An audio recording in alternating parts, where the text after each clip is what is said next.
All right.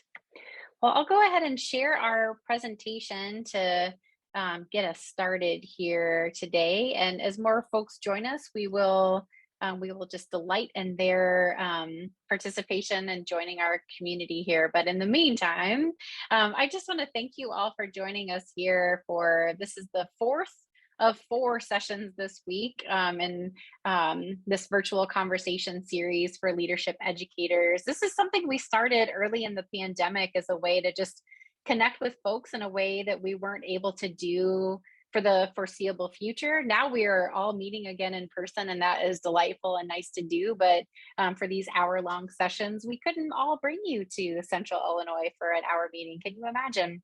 But it's nice to be able to connect this way virtually. I think many of us have been using virtual platforms in this time, but if Zoom is a new platform that's new to you, then here's just some guidance on how to use this platform here.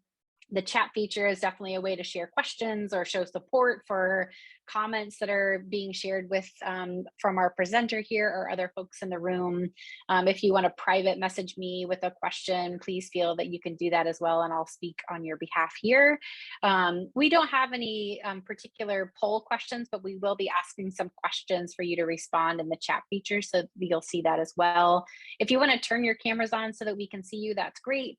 If not, that's fine too, but keeping yourselves muted unless you have questions is really helpful as well. I want to offer a land acknowledgement here, LeaderShape's land acknowledgement. We like to use this at the start of all sessions for lots of reasons, not the least of which is around just considering the air and land and water and space around us from the people who came before us, and acknowledging painful histories and genocide from those folks who came before us, and just being mindful of that space. I mentioned in the chat that I am joining from Central Illinois, right side of Champaign-Urbana area. So we're on the lands of Kickapoo and Potawatomi First Peoples. And so I will pause for a moment to offer time to you all to think about the folks who came before you on the space that you're on right now.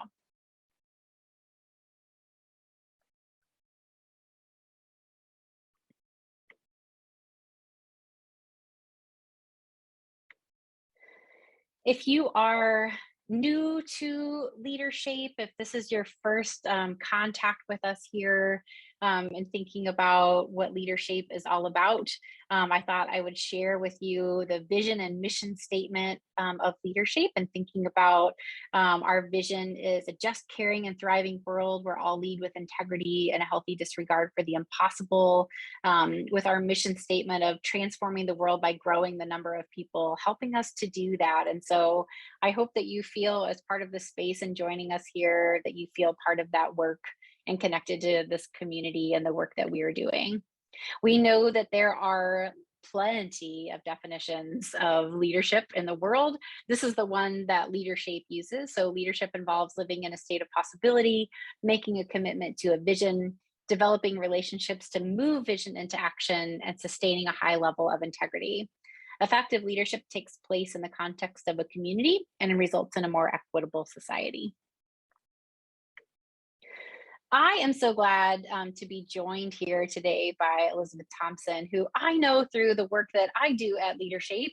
Elizabeth used to work at another institution that we were partnered with, and so we got to work together for months and months out of the year. I see a fellow colleague of yours throwing up a heart sign there, Elizabeth. Thank you for joining us, Leah, and being able to talk about the work that we do through LeaderShape. I'm so glad that that was what connected me to Elizabeth, but being able to stay in touch and follow Elizabeth's work since she left that institution, and to now be able to join us here today and talking about inclusive remote work and how that helps people to thrive. So Elizabeth, thank you for joining us today. Thank you for bringing your expertise to this space. And I would love if you could introduce yourself, and I will toss things over to you. Sounds good. Thanks so much, Abby, for the opportunity, and thanks everybody for joining us. I'm Elizabeth. I'm joining this meeting today from Ohlone Land, Richmond, California, which is the East Bay area of the San Francisco Bay Area. So I'm really thrilled to get together with you all to talk about inclusive remote work. working remotely has significantly changed my own life. And Abby, if we could go, or perfect, thank you.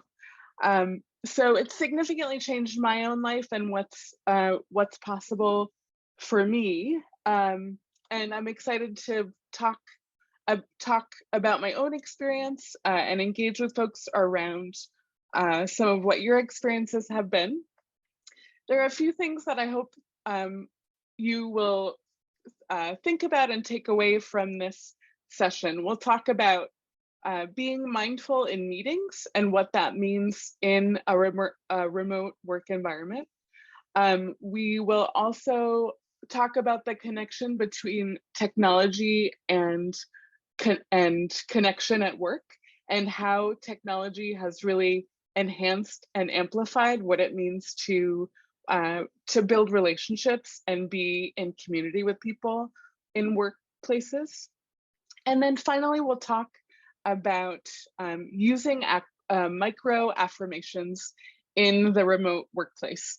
And we'll share out some of those experiences with micro affirmations. And if there's anything you come away with today, I hope that it is how to use micro affirmations at work and feeling comfortable with trying that out. Okay, Abby, if you could go to the next slide. Great. Okay, so I want to start out today engaging with everybody. And so I'd love it if you could put in the chat one word or phrase to describe how you're doing in this moment right now. An emotion, or just how you're feeling in your body. I'm happy to start just to get us going here. I am feeling energized. Ready for the weekend? Curious? Yep.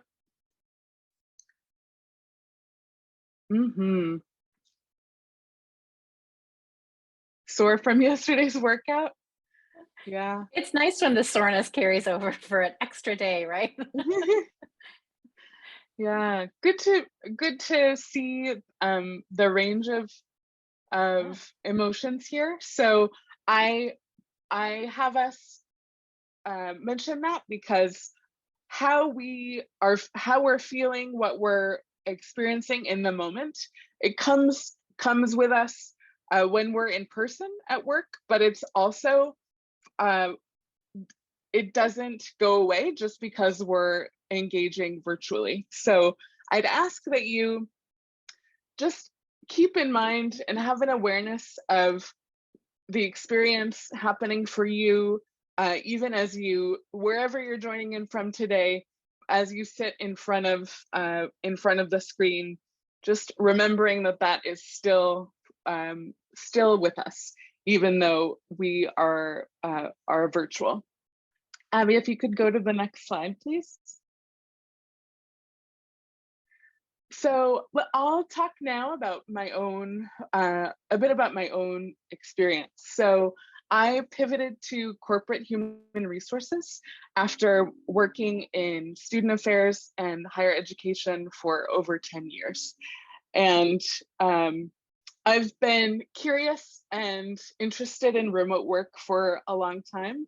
And part of that is my own social identity.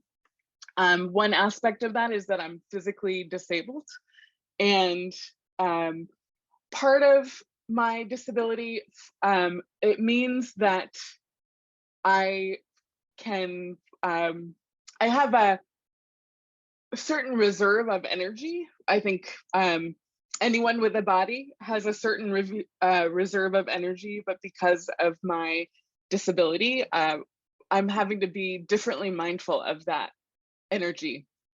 And I found that when I worked in person, the energy that I had was depleted more quickly and easily than it is when my commute is one room away in my own house.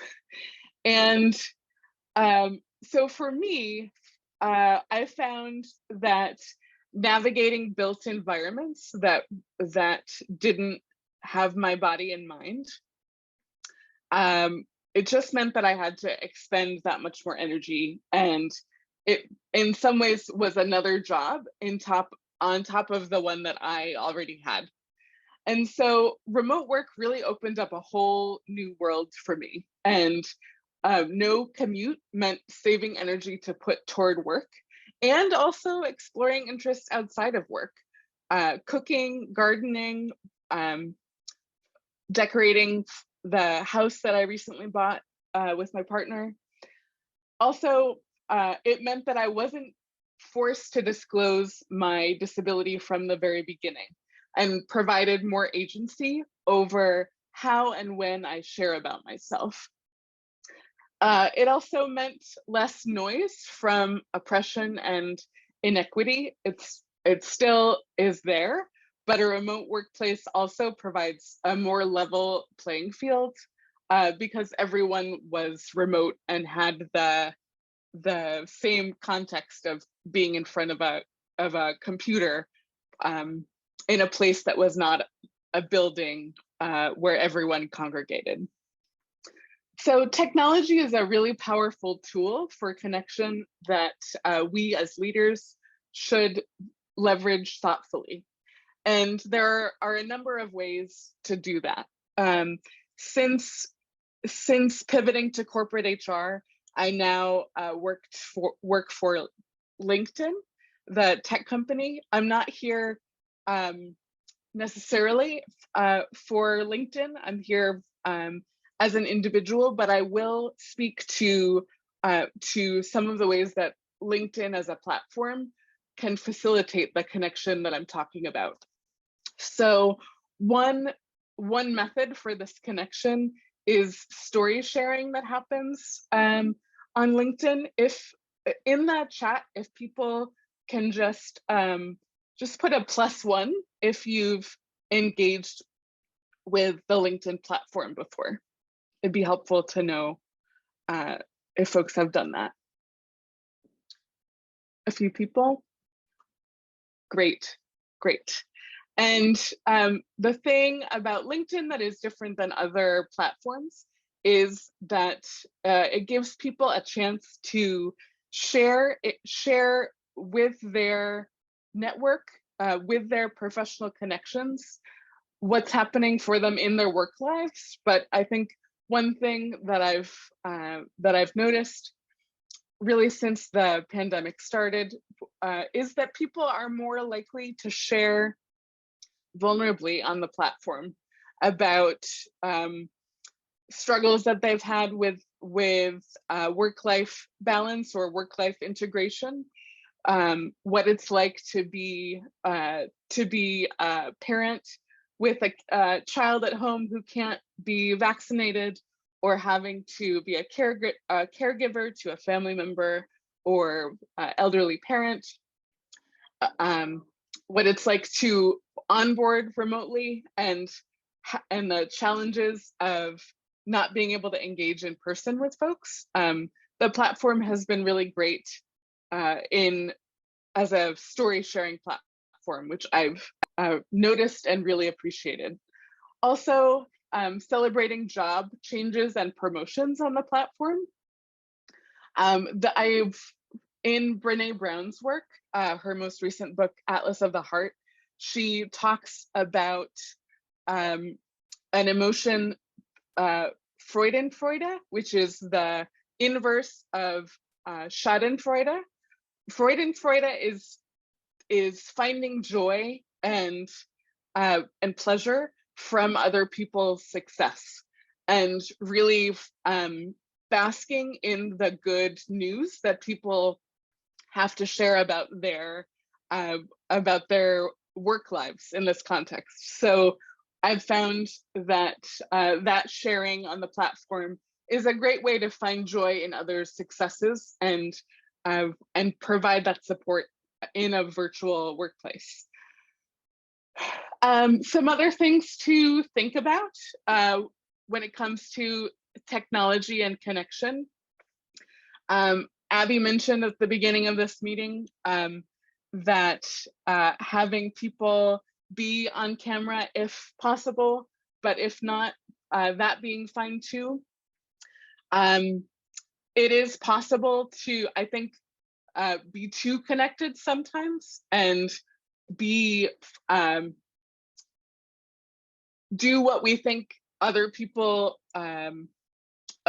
expect rather than what we need. And I think one challenge that I encourage all of us to be aware of and to think about is what does it mean to be off camera but still present, and to attend to what we need to off camera, but still show up in a remote workplace. I do think that that's possible, and I think the vulnerability of saying I'm here, but I need to be camera off right now, and whether people share specific reasons or not is up to them.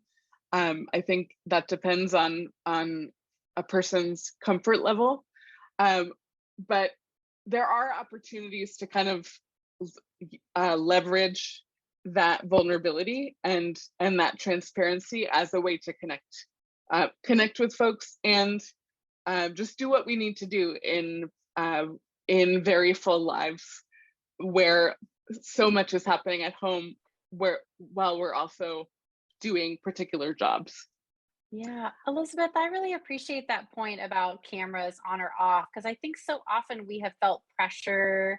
I don't know if pressure is the right word, but we need to have cameras on so that we can show that we're doing this work, so that we can show that we're working, so that you can see that I am like prepped and ready and doing my job as I would if we were in the office. But I think so often as we're doing work with students and we're seeing like, oh, it's so distracting to see everything happening behind you. And it's better for all the other learners if your camera is off, because you're in an apartment with 5 other students that are all like taking out the trash and making their coffee and feeding the cat, right? Like that's distracting to see all that motion behind you too. And so those decisions that we're making around, is it better for me? Is it better for the other learners? Is it better for the other people in this meeting if my camera is on or off? That's a meeting to meeting decision, I think, that we're making throughout our days often. Yeah, and so I think normalizing that is a way to just acknowledge that there's a lot going on and that there are different ways to engage. Yes. So other things to think about.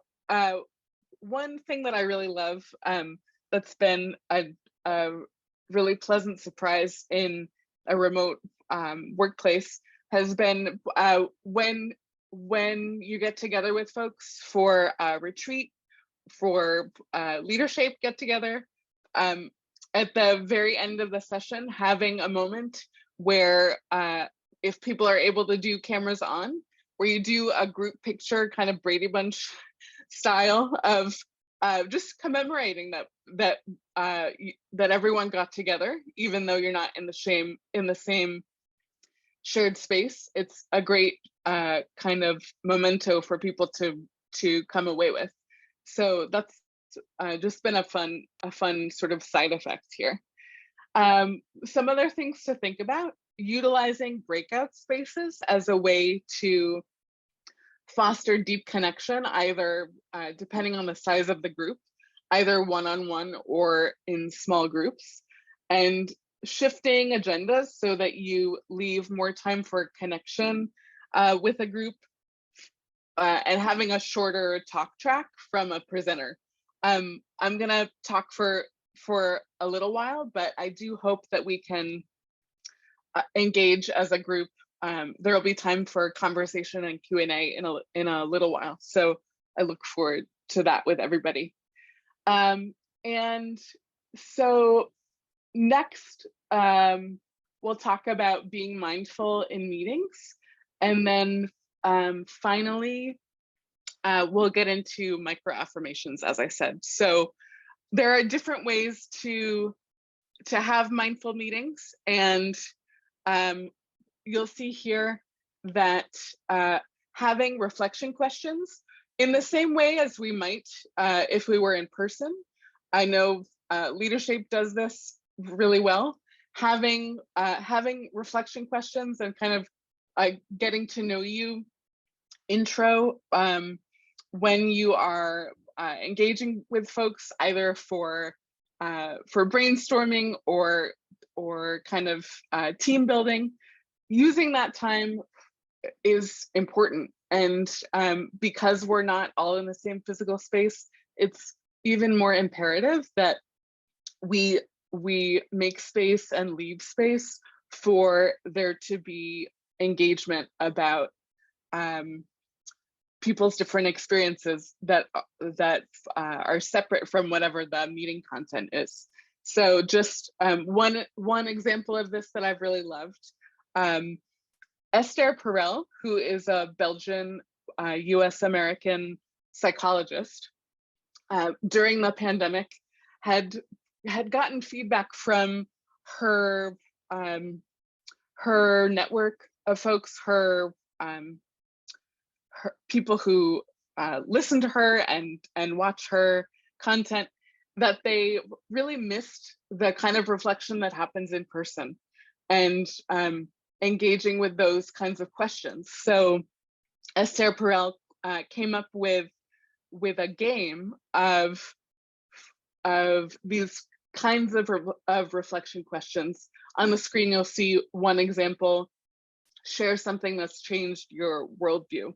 So you might start a meeting with one of these cards or a couple of these cards, and just give people a chance to think about things that they may not otherwise consider and share at work. Again, it requires a certain degree of trust and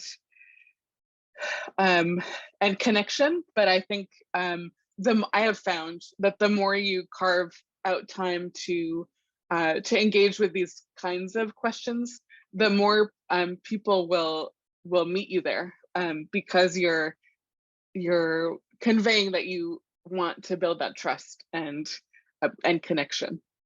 And so again, just to reiterate on this slide, just normalizing that the way that people show up, whatever that looks like, and again, this depends on the context, but if you are having a meeting where it's okay for people to be cameras off for a while, or for people to show up mostly in the chat, whatever they need to do, I think that that mindfulness around remote get-togethers can really go a long way in how people can show up and the degree to which they feel like they belong. Great. So now we'll move into my favorite part of this conversation, and the thing that I've been looking most forward to. So microaffirmations. And they are basically, a definition is a small acknowledgement of another person's value. This idea comes from a number of people, including Mary Rowe, who has done some work on microaggressions. Are people familiar with either microaggressions or microaffirmations? If you want to just put a +1 in the chat, that would be, or just affirm either way. Great. So if you are familiar with this already, that's great. If not, I hope that this will make it so that you can use them in your work environment. So microaffirmations are relevant in all work environments, but they can be an expression of intention and deliberateness, and the thoughtfulness that we've been talking about here. And they've made a significant difference in my own work life, particularly my own remote work life. And the work that I do now is primarily operations focused. So that means doing the back end technical work to make sessions or meetings run effectively. So it's very much behind the scenes. And so I found for my own work in that context that when people have gone out of their way to offer me a micro affirmation, it's meant that much more, because the work that I do is not particularly visible. And so some examples of this, when I talked about my wife with a coworker, and kind of shared what was going on for us, he asked about what she did for work. And so I was able to share that she works in healthcare as a palliative care chaplain, and just how intense that work is. And we were able to really connect around a piece of my own life and something about my context outside of work that was really meaningful. In addition to kind of those personal details, micro affirmations can be used in professional ways as well, to talk about and highlight someone's value as an employee. So I had a manager who highlighted the work that I was doing to other business leaders, and people and leaders who wouldn't necessarily know the contributions that I was making without the manager mentioning them. If you're a leader with direct reports, for example, or if you are leading a team, taking the time to acknowledge those things for people who are in positions of influence.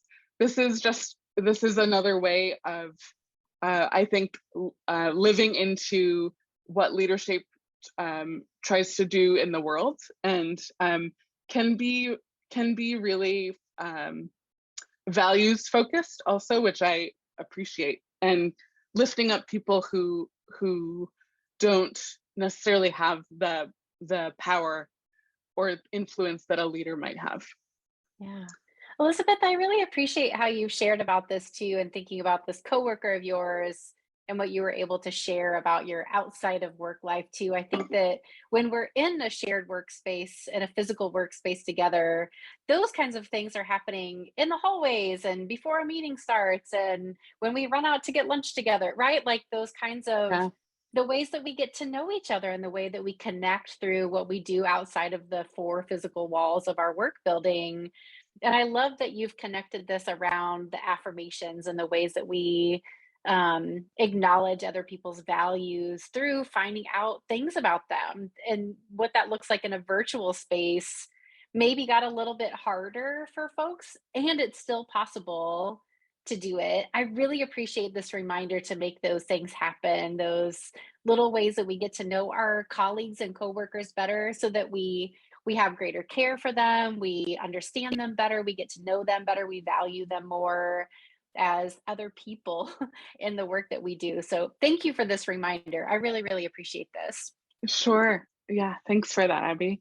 If we can go to the next slide.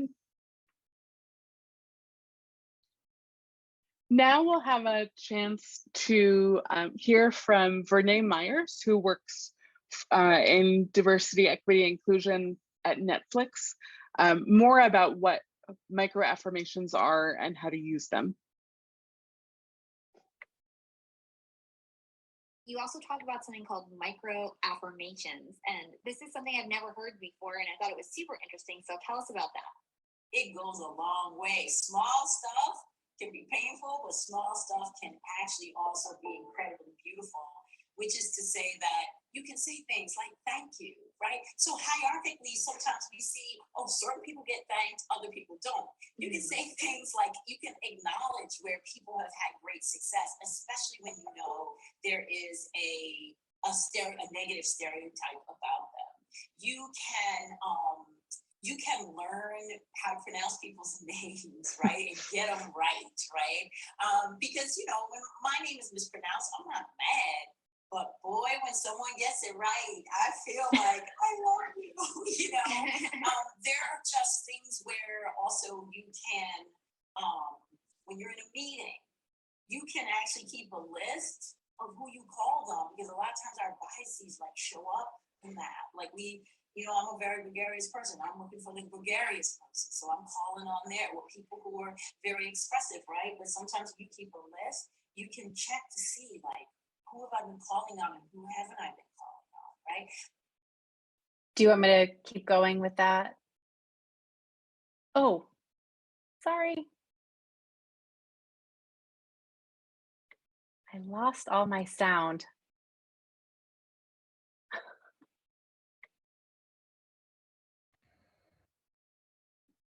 I lost my sound. Can you hear me?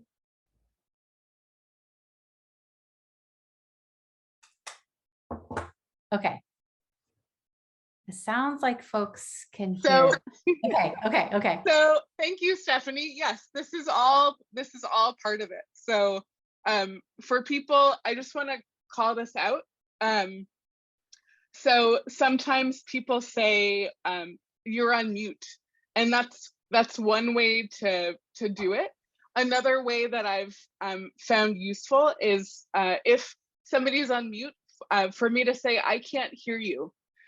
I've found that was just something that I hadn't thought about saying. It is also true. So I have since moved towards saying I can't hear you when somebody's on mute, and that's been helpful. So thanks for bearing with me in real time and with that. Thanks, Abby. So now let's shift to a really interactive, I hope, part of this. If you could chat in, or we've done a lot of chatting in, typing answers. If folks are able or interested in coming off mute, sharing an example. So a couple of options here. Sharing an example of an affirmation you've either given or received. I'm interested in what difference it made for you. And if you haven't experienced an affirmation, if this is only something that you are just hearing about, or if you haven't had that experience, what difference do you hope it would make for you? If we could have folks raise your hands, either virtually or in real time, that'd be great. I'd love to hear what people have to share. And Abby, if you don't mind keeping an eye on that, that'd be helpful. Thank you. Yeah. I see hands raised. Christine and Leah both have their hands up. I was just gonna share how I feel like when you share something about, kind of like you were mentioning, Elizabeth, and you share something about your personal life, and in like our office, we'll do weekly meetings, and I feel like it feels really good for me when I mention something one week and then the next week someone mentions it and brings it up and I was like, oh, how was this, or how did that go? And it makes me realize like, oh my gosh, people actually are listening, and yeah, we're here for this 1 hour meeting, but then the next week, like, people actually want to know like how my time was outside of the office. So I feel like that's like one time that I experienced it, and it always feels good to know like people are actually listening and care. So yeah, I like that too. Thanks, Christine. Hi, Leah. Great to see you.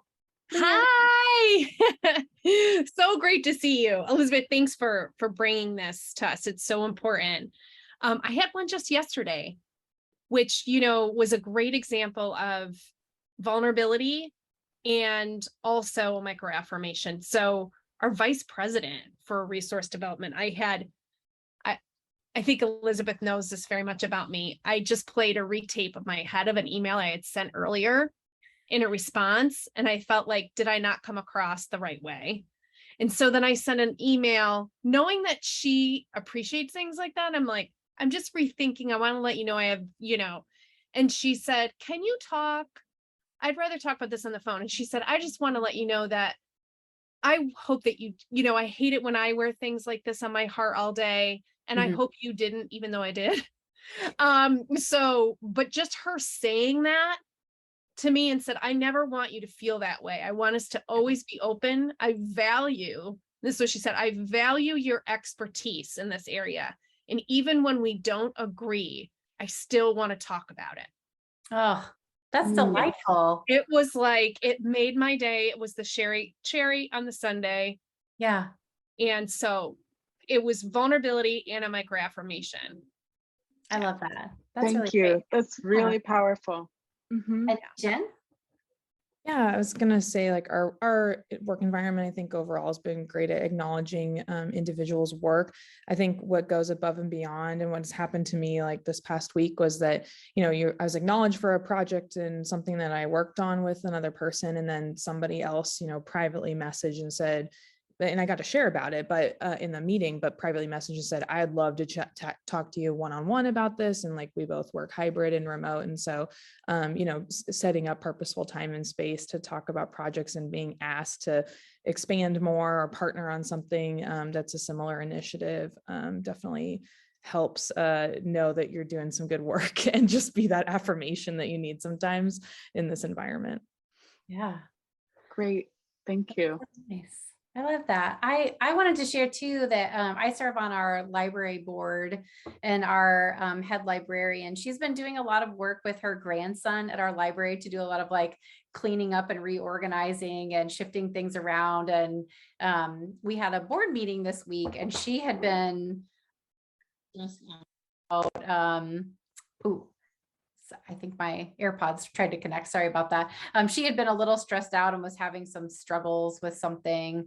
And I had commented to her about like, oh, it's so wonderful that Sam, your grandson, is doing all this wonderful work. And like, I can tell how much Sam loves spending time with you, and like how great that Sam will help us do these things for the library. And like, it turned her world around to be able to shift her stress over to talking about her grandson and her own appreciation for him. And so to be able to give that micro affirmation felt really nice to be able to do. And sorry, I accidentally bumped us to the next slide there. Sorry about that.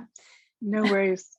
Thanks, Abby. And thanks everyone for sharing these examples. They're really powerful. And I hope that folks can see in each of these examples the micro aspect of this of these actions, and that it takes seconds to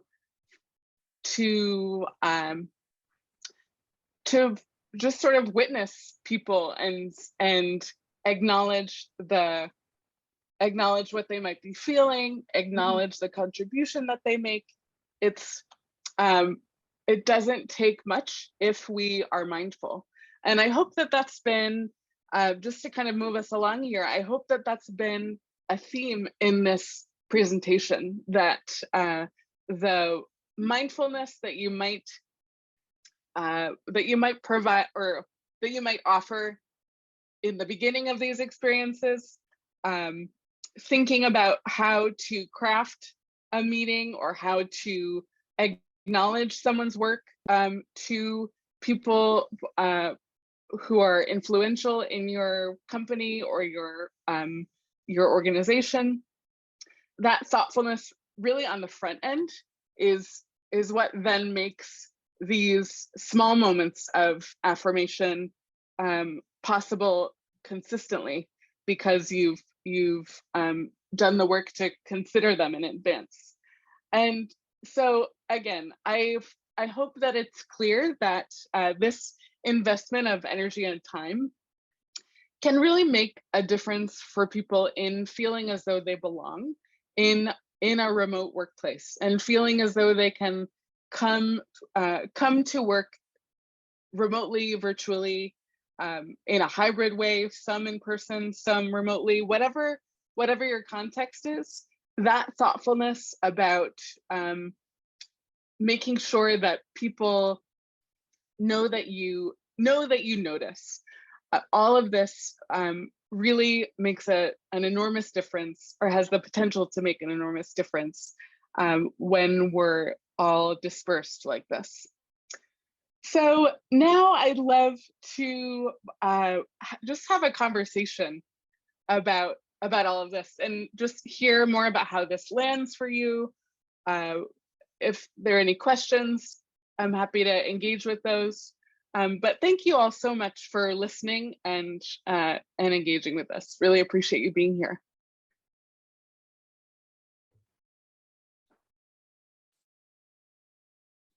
Thank you for this, Elizabeth. I'll give people a chance to kind of collect their thoughts and see what else they'd like to share or questions that they have. And I can take us off share if you don't mind, so we can just see ourselves here instead of slides, if that is okay with folks.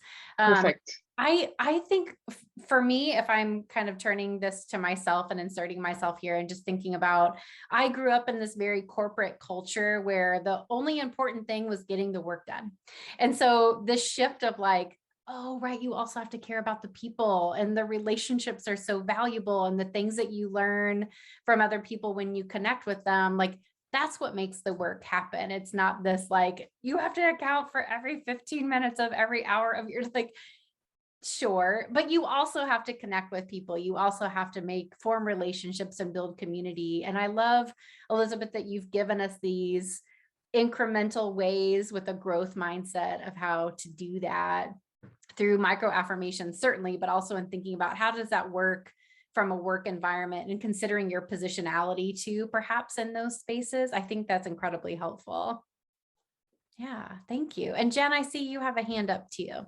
Yeah, I mean, literally yesterday in our staff meeting at our university, I work in student involvement and leadership center, so primarily doing work with students. And we were just talking about, it just seems like there's a big shift to really pushing to be in person only again. And we were just talking about like, what would it look like if we were essentially encouraging students to like only have in-person meetings, so that we get them back to campus and they're engaged more, because we have seen a lack of engagement or willingness from students to like come to our office and see the space. And once they're in there, they're certainly like coming more frequently and they get comfortable. So there's a benefit, and I see that.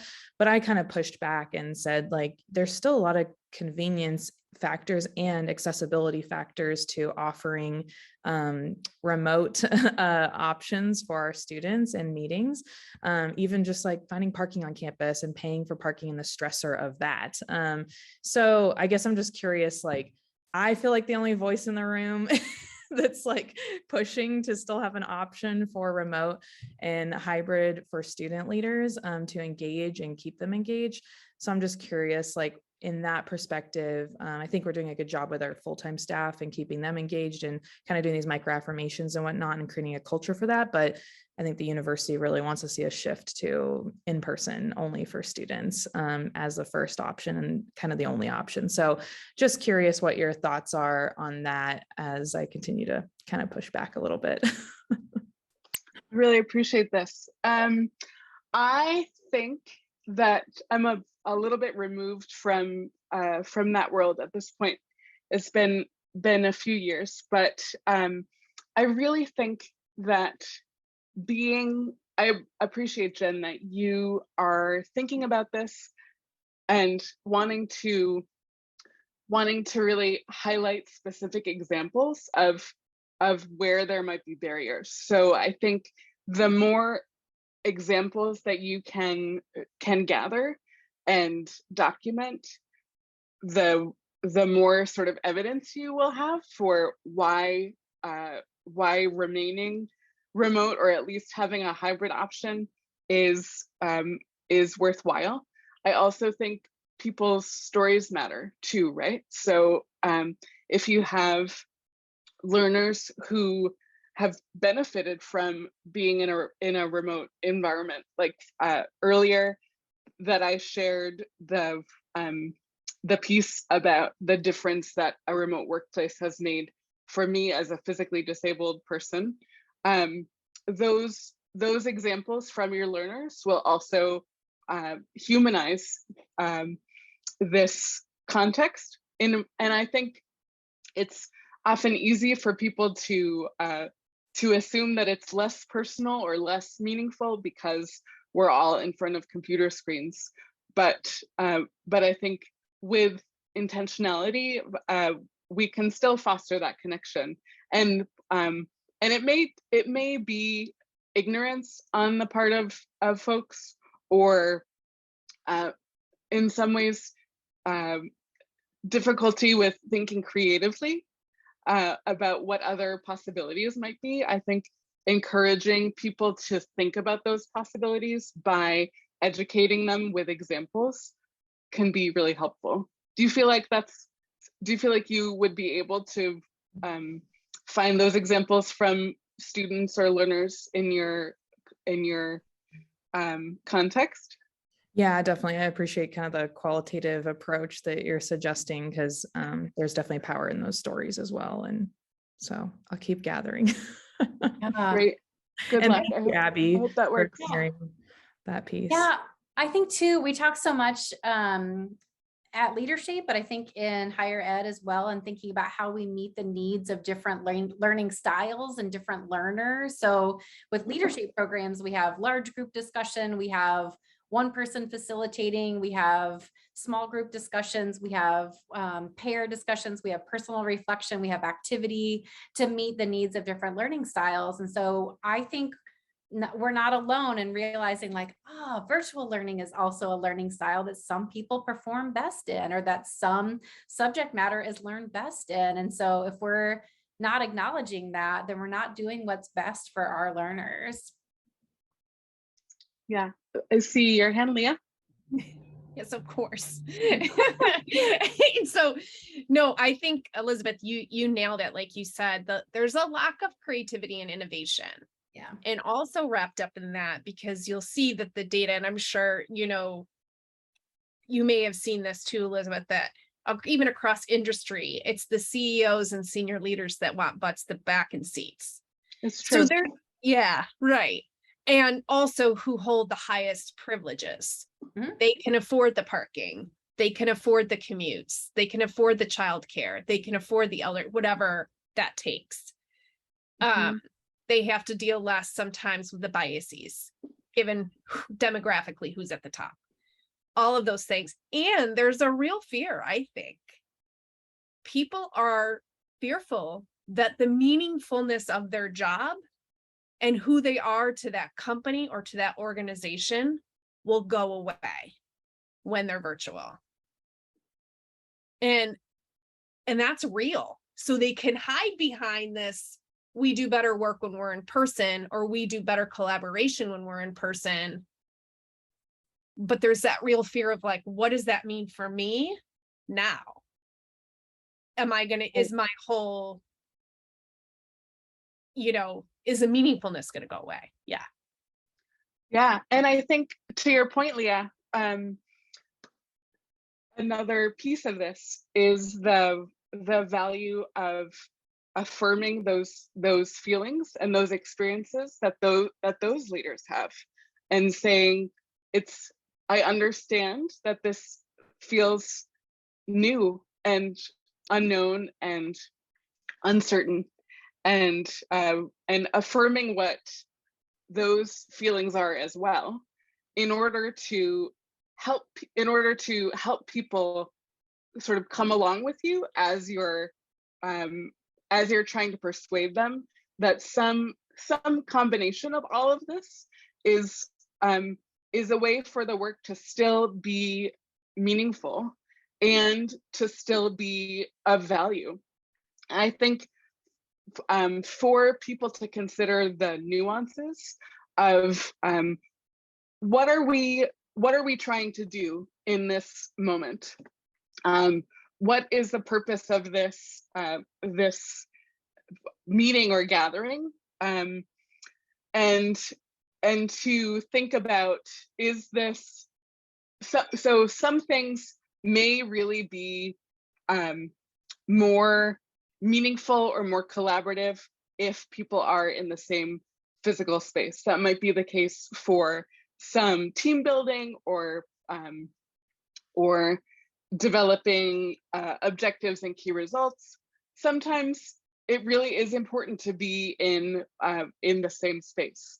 But I think having the courage to engage with folks about, are we doing this just because it's been comfortable for us before, or are we doing this because it really is, we're really able to be more productive and just more able to get things done if we are in person. So I think ultimately I would say for both leaders and learners, reminding people that there is nuance here and that there is value in thinking about your context and whether what you're doing needs to be in person or over a screen. And it's not sort of one size fits all, or every context needs to lead to one solution. I think reminding people that there can be a lot of different solutions based on what you're trying to do is a useful reminder. Thanks for that, Leah. Other questions or other contributions that people want to make? I know we're coming up against time. Yeah, that's okay. I see Willow's comment too in the chat, just in showing support for comments that you've made here, Elizabeth, and how helpful this is to have this conversation too. So thank you for that. Sure, thank you. Yeah, and I see, do you go by E or is it Kate? I wasn't sure, but in thinking about like these overlapping priorities and why we've arrived late, that even that would have looked so different in person than it does here in this virtual space, right? You would have been so much later if these meetings were in person, but you were able to perhaps just switch from one Zoom meeting to another, which is often what it feels like through our work days. But I think that showed support for this conversation as well. Awesome. Thank you for that, friends. I really appreciate this conversation. I think that just from this follow-up and wrap-up conversation, it is showing that we've all learned a lot through this conversation. It has helped us shift our thinking about how we'll consider virtual spaces and how we connect with each other and show support for and appreciation for those coworkers in this time. So Elizabeth, thank you so much for joining us. I truly, truly appreciate being able to see you and spend time with you and share this space with you as well, and learn from you and alongside other folks who have joined us here today. So thank you for that. Just a quick advertisement for LeaderShape. We do offer lots of in-person and virtual programs. We shifted to a lot of virtual programs during this time of pandemic. And we're really glad to be able to continue offering those in this time. We will hope to host more of these virtual conversations as the academic year kicks back up again in August. We know a lot of people, and I hope that some of them will be taking time off from work to reflect and relax and soak up some sunshine for summer vacations throughout July. But we hope to see you all again in August or September. We'll advertise about that. We'll also share the recordings for all of this week's sessions with everyone who's registered for any of the sessions this week. So this feels like a conversation that you want to share with colleagues or share with folks that you're connected with that they would like to learn more about. Please feel that you can do so through those emails. And again, just thank you everyone for your time here today. We really appreciate you joining us and learning alongside us and learning from Elizabeth and being able to share on this topic here today. So thank you for that. Thanks, everyone. This was really wonderful. Good. Thank you. Awesome. Love seeing those notes in the chat too. So thank you, everyone. Thanks. Very Take good. care. Thank you.